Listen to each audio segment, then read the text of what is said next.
Bonjour, je m'appelle Mathis Labbé. Aujourd'hui, on rencontre Normand Genois. J'ai appris que vous avez fait beaucoup de voyages. Où est-ce que vous avez aimé le plus aller exactement? Ben, je vais te mettre je vais te faire un truc avant. Moi, j'aime pas le mot petit. Petit? Tu dis, on va faire une petite entrevue. Ok. Alors, moi, j'aime pas le mot petit. Je trouve qu'il faut éliminer ça de notre vie. Parce qu'on reste petit quand on dit tout le temps petit. Alors, il faut Un grand entrevue. un grand entrevue.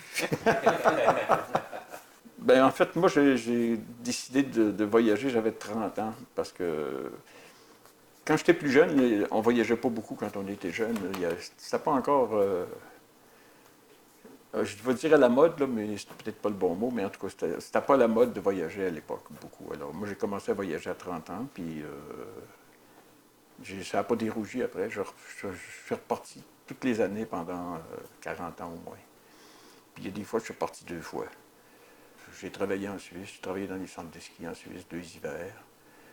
J'ai habité New York 1 an, j'ai enseigné à New York 1 an, donc j'ai habité là-bas Vous avez enseigné en en éducation physique. éducation Dans physique. une école, pas de gymnase, on enseignait sur Central Park. Un cégep, au primaire. Non, un lycée. C'est le lycée français Ok. de New York. Est-ce que vous avez trouvé que c'était une belle expérience pour Ah, vous? c'est une magnifique expérience.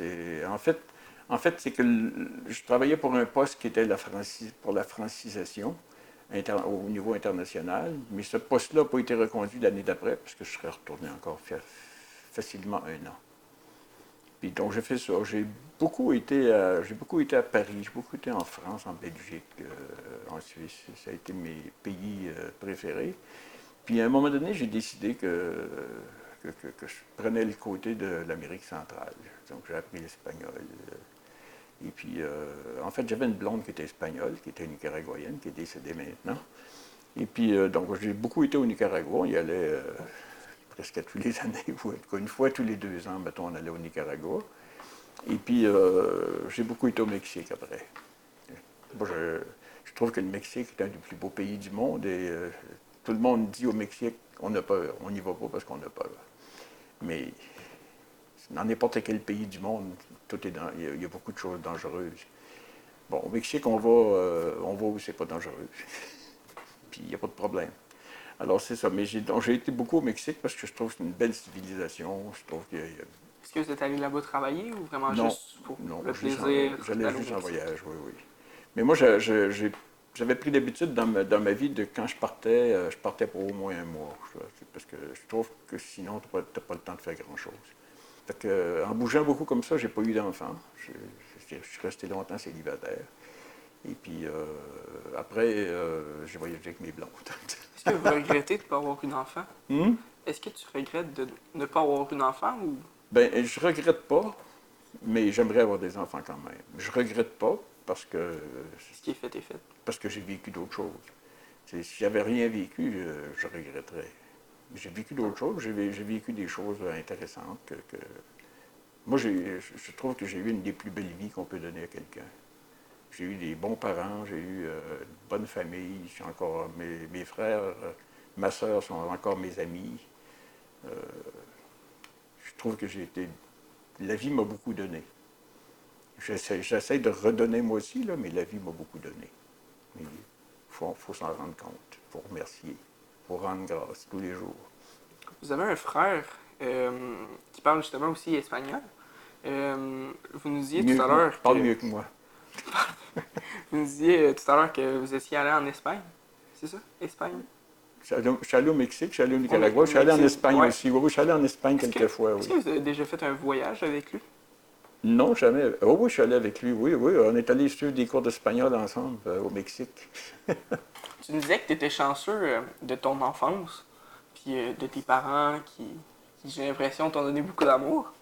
Euh, je me demandais qu'est-ce que tu avais le plus apprécié dans ton enfance. Exemple, le primaire, là on parle de l'école, mais il y a aussi beaucoup d'autres choses alentour de Ouais, ça. qu'on appelait petite école à l'époque. Petite école, Oui, c'est j'aime intéressant. pas le mot petit, mais c'est la petite école. Ils appelaient ça la petite école. Qu'est-ce que j'ai le plus apprécié quand j'étais jeune? Seigneur, la liberté. Parce que nous autres, on a vécu une enfance libre. Je pense que Aubert peut dire la même chose. On a vécu une enfance libre. Qu'est-ce que tu veux dire par libre? j'entends par là qu'on faisait ce qu'on voulait. Dans un village, comme moi, j'habitais à Saint-Raymond, qui était un village à l'époque, qui se prenait un petit peu pour une petite ville, là, mais qui était un village à l'époque. Et puis, mais on faisait ce qu'on voulait. Il n'y avait pas de police, il n'y avait pas de... Ouais. tu sais, Puis, nos parents, ils nous reprochaient, mais ils nous laissaient aller quand même. Tu sais. Vous laissez faire vos erreurs. Oui, oui. Il y avait des grosses familles, règle générale. Fait que les parents, on était dehors, puis on était beaucoup en gang.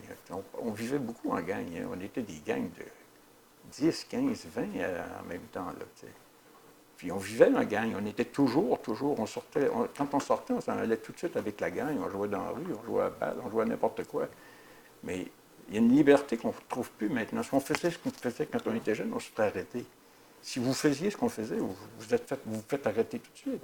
Il y a quelqu'un qui téléphone à la police et qui dit « il est fou ». Non, mais c'est vrai, c'est vrai. On est élevé librement. Et c'est ça que j'apprécie le plus.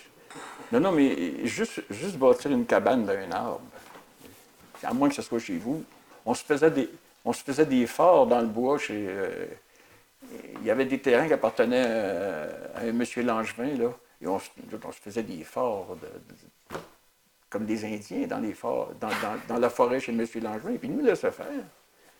Oui, moi, j'ai commencé à conduire. Mon père avait un petit pick-up, j'avais 12 ans, puis je conduisais le pick-up, mon père n'avait pas de licence. Mon frère avait une auto, puis on travaillait de nuit chez Bourassa, j'avais 17 ans, puis je n'avais pas de licence, je prenais son auto pour aller la nuit travailler puis revenir. Personne, même si j'avais rencontré la police, ça ne m'aurait rien fait. Non, c'est complètement différent qu'aujourd'hui.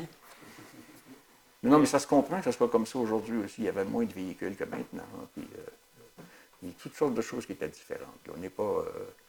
je dis juste que c'était comme ça. Donc, moi, j'ai été élevé librement. J'ai été élevé librement à penser librement aussi. C'est ça qui est le plus important. Penser librement. Je n'ai pas été élevé à penser fonction comme par exemple les jeunes actuellement, vous êtes tellement bombardés de publicité que vous ne pensez pas librement. Vous pensez fonction de... Okay. Il y a tellement de publicité partout, c'est fou. Tu trouves ton appareil, il y a 4 publicités qui appartiennent d'un coin, puis il y en a une qui arrive au milieu. Ça n'a aucun sens. Ça, c'est jouer dans la tête des gens. Puis moi, j'accepte pas ça. Ça me répugne et ça me révolte.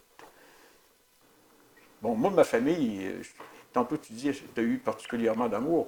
Et quand on était jeune, on ne disait pas « je t'aime ». Ça se disait pas. C'est pas compliqué.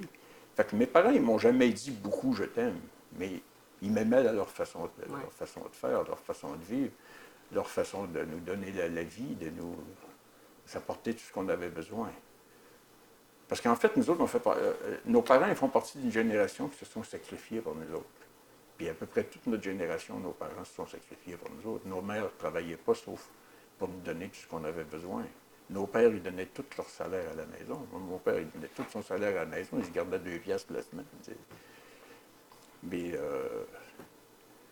donc, ces gens-là se sont sacrifiés pour nous donner du bonheur. Heureusement qu'on était heureux. mais c'est ça, mais je ne sais pas si notre génération refait la même chose. Moi, je n'ai pas d'enfant. je regarde aller ça des fois, puis je trouve qu'en tout cas, côté environnement, on ne l'a pas fait.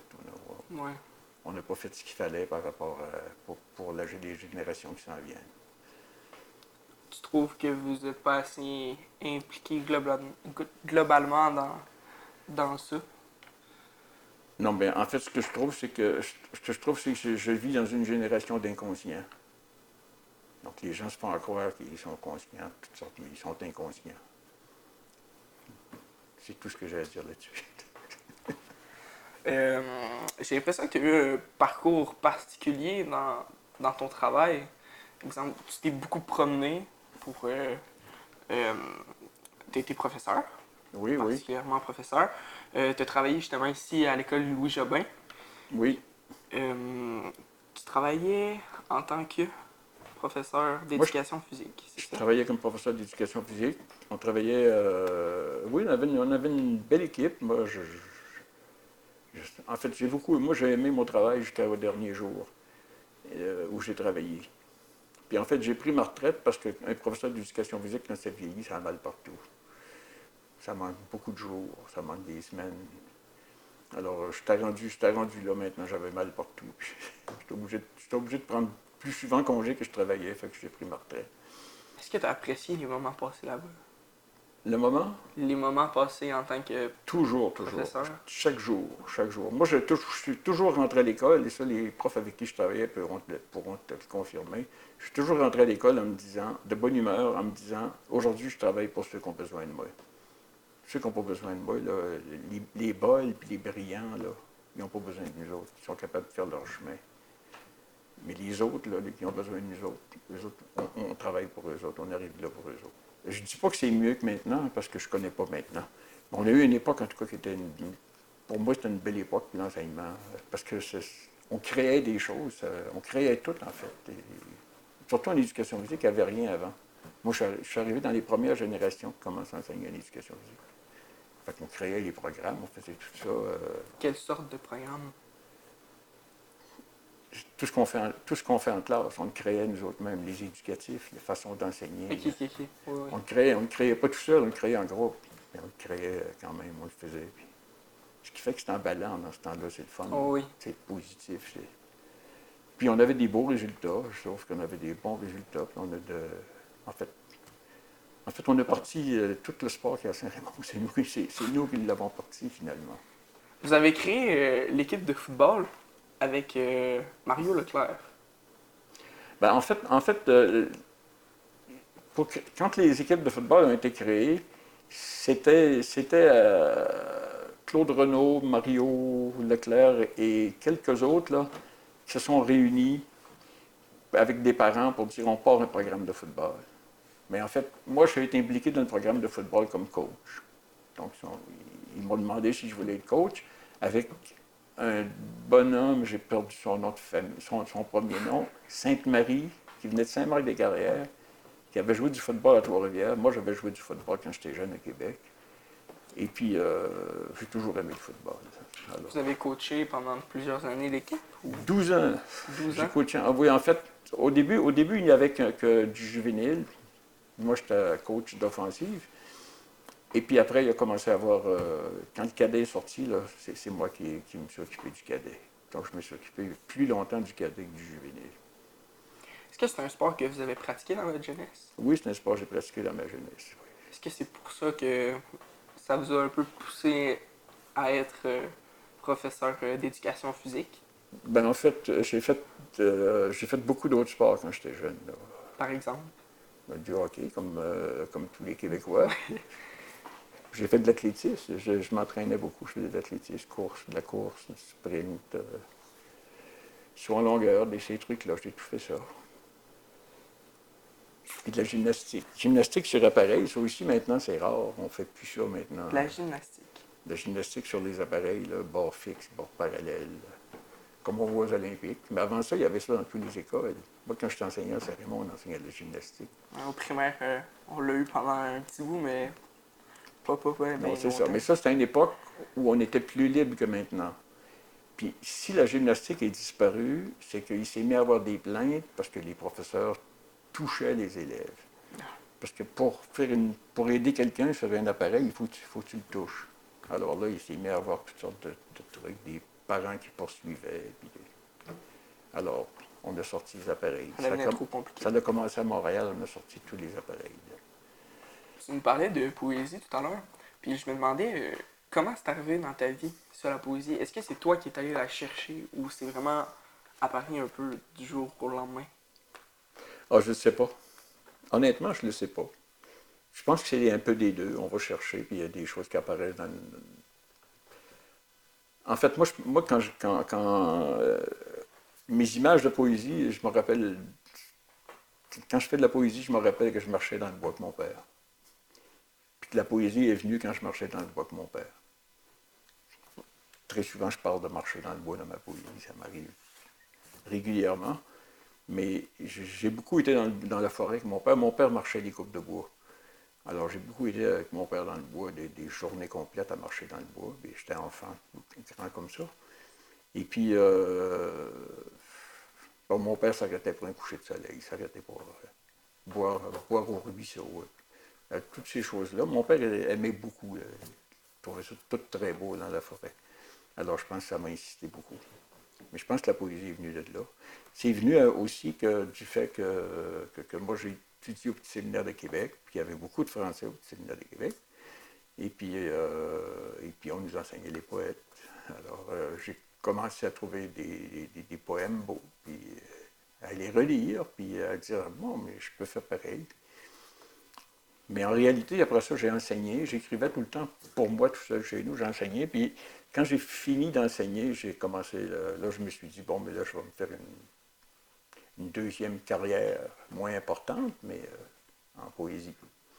Alors, j'ai fait ça. Alors, ce qui fait que j'ai publié la première fois, j'avais 52 ans. Et puis, j'ai pris ma retraite quelques années après, puis j'ai commencé après ça à publier plus régulièrement, puis à aller participer surtout à toutes sortes d'événements poétiques un peu partout. Par exemple. Par exemple, je participe dans quelques semaines à la Nuit de la poésie à Québec. Alors, c'est l'événement poétique le plus important à Québec de l'année. Donc, la Nuit de la poésie, c'est 25 poètes qui lisent à partir de 8 heures jusqu'à l'épuisement. Non, non. En fait, ça finit à peu près à minuit. Mais l'ancêtre de tout ça, t'as des nuits complètes, là, mais que maintenant, les gens ne font plus. Mais non, je participe à ça. On va faire à Saint-Raymond une soirée de poésie le 5 mai avec tous des poètes de la région de Portneuf. Alors ça, c'est moi qui organise ça. Je fais des événements, puis je participe à d'autres événements. Je suis déjà allé au Festival de poésie de Trois-Rivières. Il y a toutes sortes d'événements en poésie qui ne sont pas nécessairement annoncés partout, mais qui se tiennent. Et puis, il y a du monde. Étonnamment, il y a du monde. Étonnamment, il y a beaucoup de jeunes. Beaucoup de jeunes actuellement qui font de la poésie. Dans la région de Québec, ici, c'est incroyable le nombre de jeunes qui font de la poésie. J'ai l'impression que vous êtes admiré un peu par ça. Vous admirez un peu les jeunes de notre génération à continuer dans cette voie-là, la poésie. Bien, pas nécessairement dans la poésie, mais dans la création. Création. Oui, je trouve que c'est important. Parce que tantôt, je te parlais de liberté. La création, c'est aller chercher sa liberté. C'est être capable de dire, c'est moi qui vais le faire. Je vais le faire comme je veux. Alors, c'est important pour ça, la création. Alors que si on n'est qu'un exécutant, on exécute toujours la même chose pour quelqu'un d'autre. À partir du moment où tu crées, c'est toi qui le fais. Et ça, c'est une partie de la liberté qui est importante. Mais pourquoi la poésie? Est-ce que vous avez pu aller, exemple, dans l'art ou dans bien Oui, d'autres oui. choses? Oui, oui, je pense que j'avais, je sais pas, j'avais des possibilités. Je sais pas le talent, là, mais j'avais des possibilités. J'aurais pu, oui. En fait, moi, quand je suis allé en éducation physique, j'ai choisi entre deux choses. J'aimais beaucoup l'architecture, j'aurais été en architecture, mais l'architecture designer, là. Ok. Puis, ou éducation physique. J'ai pris, l'éducation physique était le plus facile, je l'ai pris. Pour moi, c'était comme logique. J'avais toujours fait beaucoup de sport. C'est comme si en éducation physique, ils nous attendaient. Vous êtes allé au séminaire de Québec dans votre scolarité. Ça devait être beaucoup différent d'aujourd'hui. En fait, il faut dire les choses. On allait au séminaire de Québec parce que le curé de la paroisse nous envoyait au séminaire de Québec, puis payait nos études. Parce que moi, mes parents n'avaient pas les moyens de me payer le séminaire de Québec, qui était, à l'époque, qui n'était pas cher quand même, comparativement à maintenant. Maintenant, c'est une école devenue pour les riches. Mais il y avait beaucoup de petits culs comme moi là, au séminaire de Québec, des gens pas très riches, là, qui venaient de familles pas très riches. Et en fait, c'était différent de maintenant, oui, sûrement. Mais il y avait des choses qu'on faisait au séminaire de Québec qu'on ne faisait jamais ailleurs. Par exemple, on jouait du hockey au Colisée. Quand on disait ça à Saint-Raymond, là. Ça devait être trippant. Donc, on jouait du football sur les plaines d'Abraham. Puis on avait tout, il y avait tout un programme. Le séminaire avait, on ne sait pas tout le temps pourquoi, là, il y avait des connexions un petit peu partout. Là. Il y avait des mononcles ministres. Et puis, il y avait des connexions un peu partout, mais en tout cas, ce qui faisait qu'on était capable de. On faisait toutes sortes de choses qu'ils ne faisaient pas ailleurs. Moi, je te dis ça comme ça. On allait voir des pièces de théâtre au Capitole. Il y a plein de choses qu'on faisait Bon, qu'ils font encore maintenant, mais maintenant, en général, tout le monde fait ça. Dans toutes les écoles, ou à peu près, ils peuvent faire ça. Mais nous autres, à l'époque, il n'y avait rien que nous autres qui faisaient ça. Alors, c'était assez spécial. Puis l'autre chose, c'est que on était à une époque dans le Vieux-Québec où le Vieux-Québec le Vieux-Québec renaissait ou naissait, en fait. Parce que jusque-là, le Vieux-Québec, c'était un. Tu sais, Corée-du-Vieux-Ville, c'était des vieux hôtels, des bordels, là, tu sais. Puis à un moment donné, ils ont créé d'autres choses à la place de ça. Puis là, je sais pas, le Vieux-Québec prenait vie, c'était intéressant, tout éclatait. Maintenant, c'est devenu un repère de touristes, un attrape-touristes. Mais à l'époque, c'était pas un attrape-touriste, il y avait de la vie, il y avait beaucoup de jeunes. Tu sais, une fois, j'ai rencontré un professeur avec qui m'avait enseigné au séminaire, puis qui m'avait dit il reste 8 enfants dans le Vieux-Québec. Alors qu'à l'époque, il y en avait partout, dans toutes les maisons, il y en avait 8 dans une seule maison. En tout cas, moi, je trouve que c'était une vie palpitante, mais j'étais pensionnaire, il faut dire ça aussi. Mais même en étant pensionnaire, je faisais du sport, je m'occupais de la salle des promotions. La salle des promotions, c'était la salle de spectacle. Je me suis beaucoup occupé de la salle de spectacle. Ce qui fait que je réussissais à me faire une vie là-dedans qui était intéressante, puis où j'apprenais beaucoup. Au séminaire de Québec, est-ce que c'était un lieu très strict? D'une façon, c'était un lieu très strict. D'une autre façon, c'est ça. Quand on était créatif, puis quand on faisait des activités, ça ouvrait tout. Oui. Pour quelqu'un qui fait peu d'activités, c'était un prisonnier. Là. Mais pour quelqu'un qui fait beaucoup d'activités, ça nous permettait de sortir, ça nous permettait de sortir avec les équipes de sport pour aller rencontrer les autres équipes de sport. On faisait partie de ligues régionales. Et ça nous faisait donc, quand on voulait avoir des spectacles, quand on allait au cinéma, puis des fois on sortait à cachette.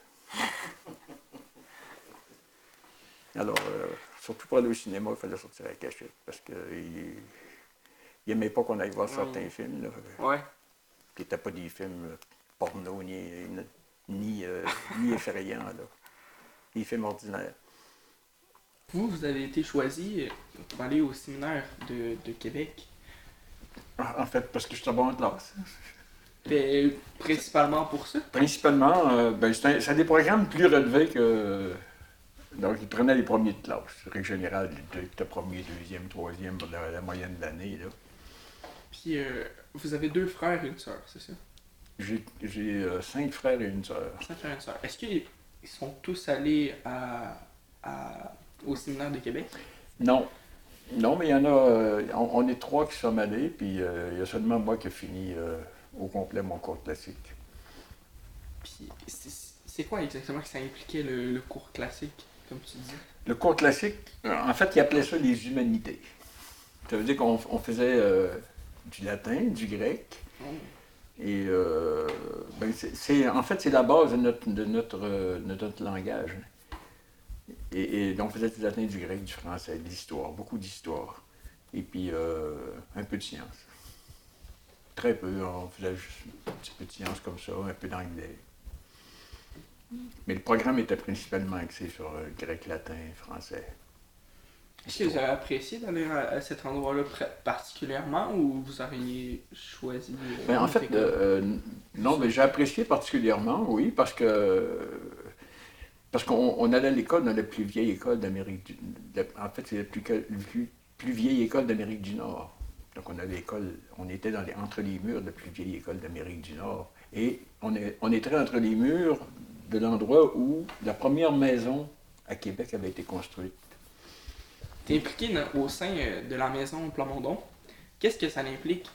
En fait, ce que ça implique actuellement, ça implique pas grand-chose pour moi parce que je suis dans le conseil d'administration, simplement. J'ai été président jusqu'à l'an dernier, c'était moi qui étais président, ça faisait 10 ans que j'étais président. Mais au départ de la Maison Plamondon, c'est moi qui étais président, donc c'est moi qui avais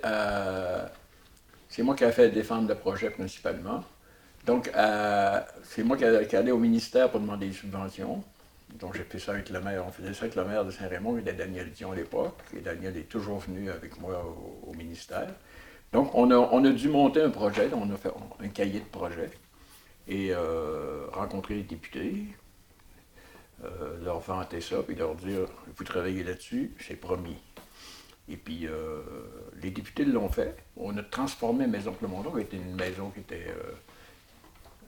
assez maganée, il y avait un mur qui était en ruine. Donc, en fait, on a refait la maison, on a démoli la maison, on l'a refait avec les mêmes matériaux, ou à peu près. Et puis, après ça, on a ouvert la Maison Plamondon. Puis depuis ce temps-là, ben c'est ça, il y a des activités à la Maison Plamondon. Mais ça fait pas très longtemps, la Maison Plamondon. Ça fait 5 ans qu'il y a des activités. 5 ou 6 ans maximum qu'il y a des activités. J'aimerais qu'on en parle un peu plus. Qu'est-ce que ça apporte à la communauté, la Maison Plamondon? Ben, en fait, ça apporte à la communauté, ça apporte la culture à la communauté. Et quand on parle de culture, souvent on charrie ce mot-là. Quand on parle de culture, on parle de la culture, c'est tout ce qu'un milieu est. Tout, le moindre chose qui est dans notre milieu, ça fait partie de la culture. Alors nous autres, ce qu'on veut à Maison Plamondon, c'est faire comprendre aux gens que la culture fait partie d'eux. Puis que, finalement, c'est leur histoire. Puis on travaille beaucoup avec le patrimoine, ça fait partie de notre mission de travailler avec le patrimoine. On fait des choses, en fait, qui ne se font pas ailleurs. À la Maison Plamondon, on va aussi dans les écoles. Par exemple, l'an passé, avec les groupes de préscolaires dans notre activité, tout le monde est allé visiter l'orgue à l'église. Donc, mais nous autres, quand on était jeunes, on allait toujours à l'église, alors un orgue, c'était un orgue. Mais maintenant, les jeunes n'ont jamais vu ça, un grand orgue. Alors, à l'église de Saint-Raymond, il y a un grand orgue. Et les jeunes sont allés visiter l'orgue, l'organiste était là, ils peuvent jouer. Donc ça fait partie d'une activité qui éveille les jeunes à la musique. Est-ce que l'environnement, ça vous préoccupe? Oui, énormément. Énormément. Moi, je pense tous les jours à l'environnement. J'essaie de faire ce que je peux par rapport à l'environnement, mais je trouve que notre société a abandonné. Ben, honnêtement, je trouve que notre société a abandonné. Moi, si j'étais jeune, je serais dans la rue pour contester parce que ça n'a pas de bon sens comment on s'en va. Mais il y a eu quelques mouvements récemment par rapport à ça. Là. Oui, il y a quelques mouvements. Il y a eu les mouvements du vendredi aussi là, dans les écoles. Mais il faudrait que ça soit immense, il faudrait que ça soit gros et parce que ou autrement, je ne sais pas. Mais actuellement, en fait, nos dirigeants, ils dirigent par rapport au vote. Puis quand ils sont pour avoir des votes, ils ne changent rien. Fait qu'ils ne changent rien. Ils ont les votes comme ils veulent. Ils ont qu'à donner un petit chèque de 600 pièces puis ils ont les votes. Alors, c'est clair qu'on s'en va dans le mur, puis le mur, on est rendu dans le mur. Là. On a le nez collé sur le mur, on essaie de continuer de foncer, puis ça ne marche pas. Alors moi, en tout cas, je suis triste par rapport à l'environnement, puis je sais pas, j'ai peur pour les jeunes. Ça me fait peur, parce que moi, je serais parti, j'ai 17 ans, je vais être parti. Mais les jeunes qui restent, puis les autres générations après, ils vont vivre comment dans tout ça? Qu'est-ce que ça signifie pour toi de vieillir? De vieillir? Ben, en fait, honnêtement, là, si je veux être honnête, ça me dérange. Je trouve ça un peu... ouais, je trouve ça un peu heavy metal. De vieillir. Et puis, mais ça fait partie de la vie. Mais je trouve en tout cas, je trouve que jusque-là, j'ai jamais arrêté de faire des projets. Puis j'ai encore plein de projets. Ça arrive, ça n'arrête pas. J'ai 10 projets par jour. Je ne les fais pas tous, évidemment, mais j'ai toujours des projets dans ma tête. Des projets pour la Maison Plamondon, des projets pour ma vie, des projets pour la poésie. Et puis des projets pour la maison. Et puis, je me dis, tant que j'ai des projets, j'ai encore la jeunesse en moi. Parce qu'on a un avantage, les vieux, on a un avantage sur les jeunes. C'est que nous, on a la jeunesse en nous. Vous autres, vous n'avez pas la vieillesse en vous.